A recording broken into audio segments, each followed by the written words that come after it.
Hello mga ka-trending, welcome back to ZK Trend. Donnie sa after party ng PGT, kinanta ang team song nila ni Belle. Matapos nga ang grand finals ng Pilipinas Got Talent noong Sunday, ay kagad nagkaroon ng after party ang lahat ng bumubuo ng show.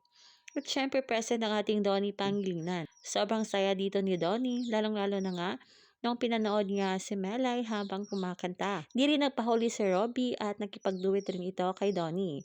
Kinanta kasi ni Donnie ang theme song nila ni Belle sa Can't Buy Me Love, ang You'll Be Safe Here.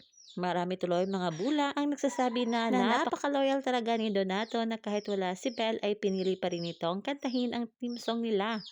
Marami syempre ang mga bula ang kinilig sa gestures at pagkanta nito ni Donnie. At alam naman natin na kahit di magkasama ang Don Bell, paniguradong updated pa rin ang dalawa sa isa't isa. You fall, I won't catch you. I'll be waiting. Time after time.